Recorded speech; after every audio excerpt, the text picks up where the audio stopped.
నమస్కారం మామయ్య గారు. ఆశీర్వదించండి, ఏం మర్యాద? దీవించండి దీవించండి మామయ్య గారు. అమలాపురం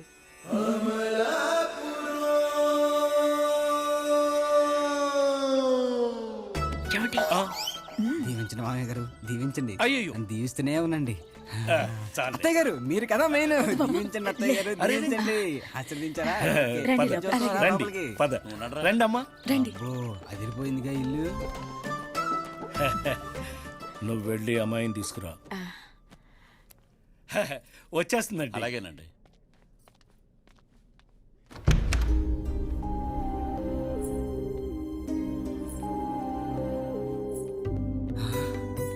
పాపకి ఆక.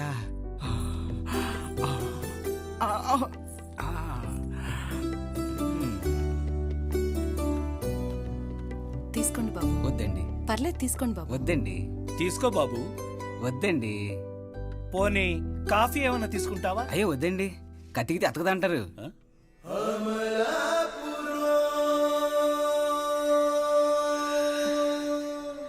అమలాపురం.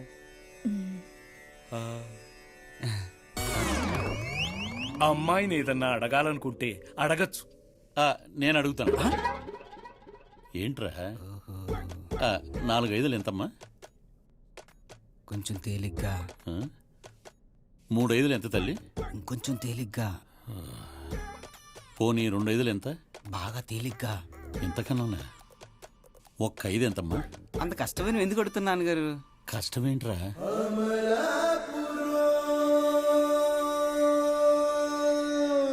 అదేనమ్మా, నాన్నగారు ఆర్గానిక్ కాయగూరలు అవి పండిస్తారు కదా. నీకు తెలుసు కదా. నీకు తెలిసిన 4 కాయగూరల పేర్లు చెప్పమ్మా. బీరకాయ, బెండకాయ, వంకాయ, టమాటా. నేను అమ్మాయిని కదా అడిగింది. నేను సమాధానం కదా చెప్పింది. పోనీ పాటలు ఏమైనా పాడుతుందా అండి? వద్దు నాన్నగారు, 10 మందిలో ఇబ్బంది పెట్టదని చెప్పాను కదా.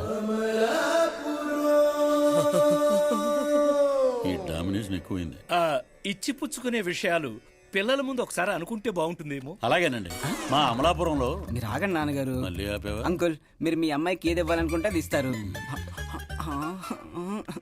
ఇవ్వకపోయినా పర్వాలేదు.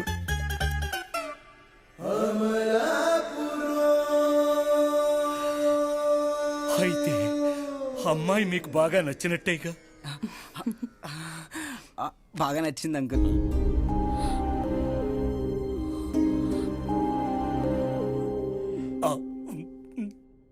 ఈ గిల్లుడేంట్రా? మరైతే ఇక తాంబూలాలు వగైరా. ఈడు ఇప్పుడైనా మాట్లాడిస్తాడో లేదో. ఇది మీరు మాట్లాడచ్చు. బాబుకి అమలాపురం పంతులు గారంటే మహా గురులేండి. అమ్మాయి నచ్చితే తాంబూలాలు మార్చుకోవడానికి మంచి ముహూర్తం పెడతానన్నారు. ఆ విషయం మీకు ఫోన్లో తెలియజేస్తాను. అప్పుడే మనం నిశ్చితార్థం ఏర్పాటు చేసుకోవచ్చు. మరింకే ఇరుపక్షాలకి ఓకే శోభం. మరి సెలవండి. ఆయ్ వెళ్ళి రండి. వస్తామండి. రండి. మంచిదండి. పాపా పాప చూడదేంటి? ఓన్లీ అల్లుడు పెళ్ళైన తర్వాత చూసుకోవటమేగా. వెళ్ళొస్తాం బాబు. అలాగే బాబు. వస్తామన్నయ్య. అలాగేనమ్మా. నా పెళ్లి ఫిక్స్ అయిపోయింది. మామయ్య గారు దీవించండి, మామయ్య గారు దీవించండి. త్వరగా పెళ్లి అయిపోయి. ఐ లవ్ యూ మామయ్య గారు, ఐ లవ్ యూ. ఇంకేంటిరా అమ్మా? ఏంటి వెళ్ళిపోమంటున్నారా? సరే అండి, మళ్ళీ వచ్చేస్తాను కదా. పదరా, మళ్ళీ వచ్చేద్దాం. బాయ్.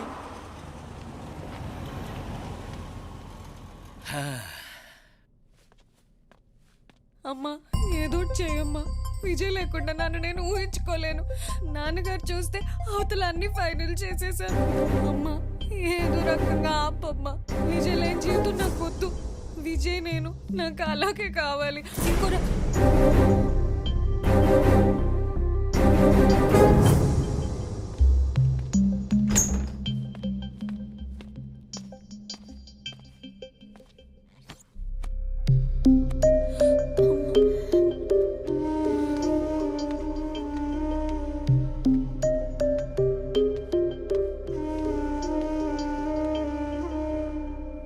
ఇంతదాకా వచ్చాక నా అభిప్రాయం కూడా మీకు చెప్పాలని వచ్చాను. వద్దు, చెప్పద్దు.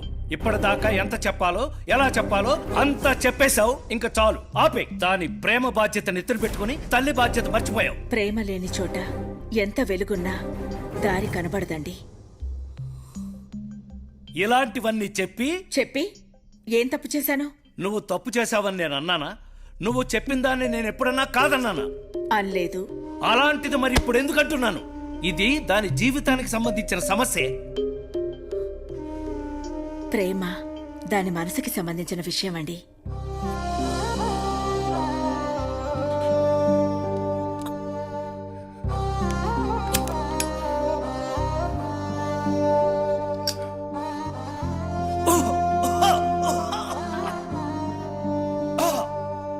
మాటకి మాట చెప్తున్నావా?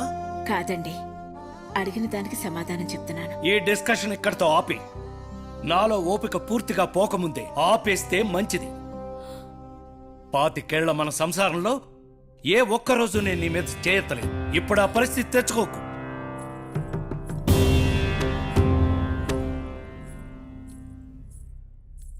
నాన్నగారు, మీరు అనుమతిస్తే మీతో మాట్లాడాలి. అడగకుండానే అన్ని ఇచ్చింది మీరు. ఈ ఒక్కటి కూడా ఇవ్వండి నాన్నగారు. మా నాన్నగారు నా ప్రేమను మన్నించారని శాశ్వతంగా మిమ్మల్ని గుండెలో పెట్టుకుంటారు. అలా కాదని ఇంకేం చేసినా మిమ్మల్ని తలుచుకొని కుమిలి కుమిలి ఏడుస్తూ బానిసలా బతకాల్సి వస్తుంది.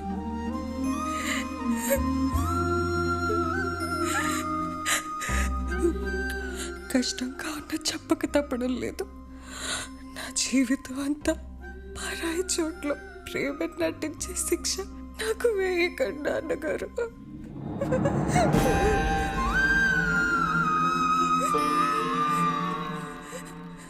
నా మనసులో మిమ్మల్ని శాశ్వత శత్రువుగా ఊహించుకోవటం నా వల్ల కాదు నాన్నగారు.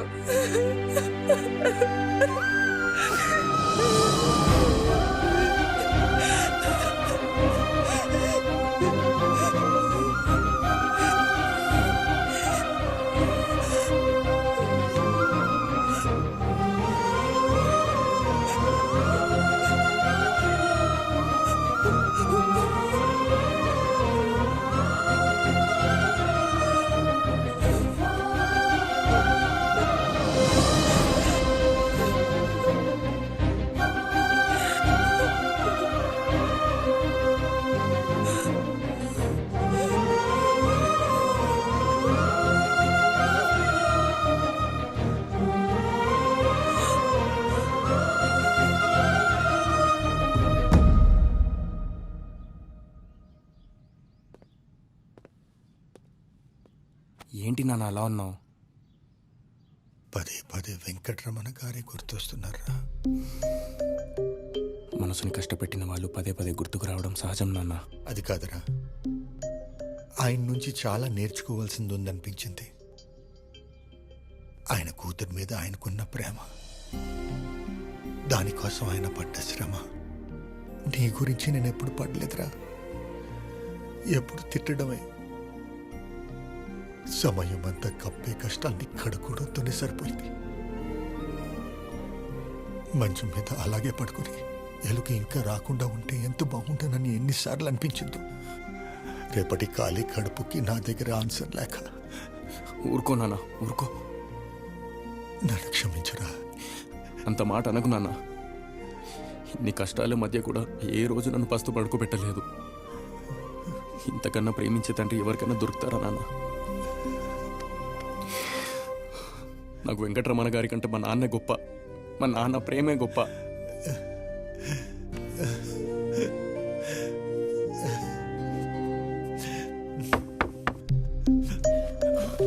సార్ మీరా? రండి సార్. రండి అయ్యా, రండి.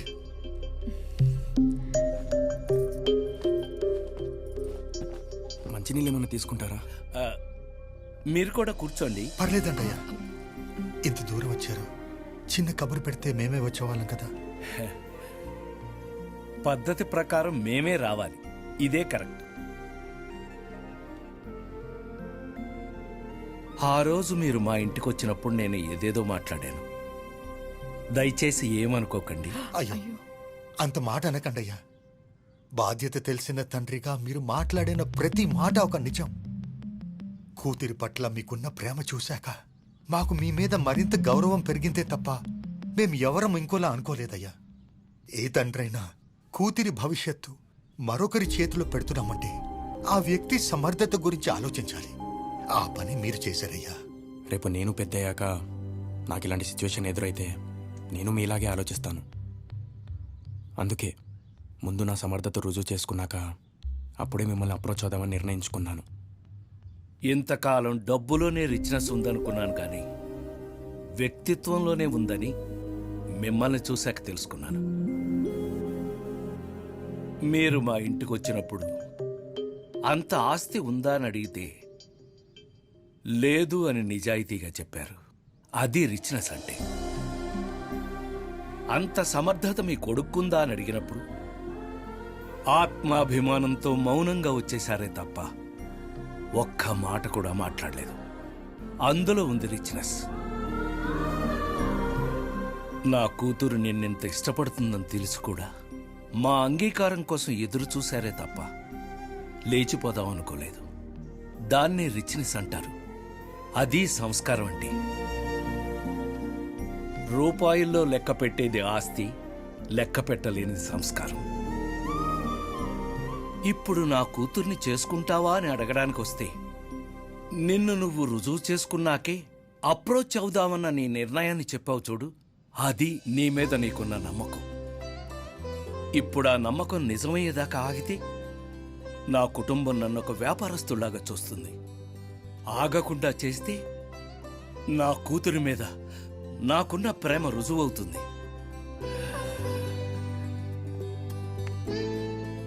నా కూతురు ముందు నన్ను నేను రుజువు చేసుకునే అవకాశాన్ని ఇవ్వండి బావగారు. ఒప్పుకోరా? సరే నాన్న. అబ్బా ఇదంతా చూస్తుంటే నాకు చేపల పులుసు సెట్ అయిపోతుంది. బాబు గారు మీరు కూడా భోంచేసి వెళ్ళండి. అలాగే. నమస్కారం రావు గారు. అయ్యో వెంకటరమణ గారు నమస్కారం. నమస్కారం అండి. కూర్చోండి. మీరు కూర్చోండి. అయ్యో మీరు కూర్చోకుండా మీ ముందు ఎప్పుడైనా కూర్చున్నానా సార్? కూర్చోండి. మా అమ్మాయి పెళ్లి మీరు తప్పకుండా రావాలి. ఓ కార్డు ఇవ్వడానికి ఇంత దూరం వచ్చారా సార్? ఫోన్ చేస్తే వచ్చేసేవాడు కదా. అయినా మా కంపెనీకి మీరంతా ఫైనాన్షియల్ గా సాయం చేశారు, ఇంకా చేస్తానే ఉన్నారు కదా సార్. మీరు వడ్డీ ఇస్తున్నారుగా. ధర్మ వడ్డీ కూడా ఒక వడ్డీ అనంటారా? సార్ సార్ తప్పకుండా. అలాగే సార్, చాలా సంతోషం. అరే డైరెక్టర్ గారు, ఏంటంటే డైరెక్టర్ గారు సడన్ గా మీరు ఇలా? సడన్ గా నా పెళ్లి కుదిరింది. కార్డు ఇద్దామని వచ్చా. థ్యాంక్ యూ అండి. వార్త తీసుకొచ్చారు రాయ్. రావడమే కాదు, రిసెప్షన్ లో గెస్ట్లను కూడా మీరే రిసీవ్ చేసుకోవాలి. మరి పెళ్లికో? పెళ్లి కూడా తప్పకుండా రావాలి. అయితే ఓకే ఓకే. అదొక్కటే కాదు బాబు, నువ్వే చెప్పినా చేస్తాం. అంతే అంతే. సారీ, ఇక్కడ ఇస్తున్నానని ఏమనుకోకండి. ఎక్కడిచ్చావన్నది ముఖ్యం కాదు బాబు, ఇక్కడ ఉందా లేదా అన్నది ముఖ్యం. తప్పనిసరిగా వస్తాం. థ్యాంక్ యూ అండి, తప్పకుండా రావాలి. తప్పకుండా వస్తాం. వెళ్ళొస్తాను. Okay bye.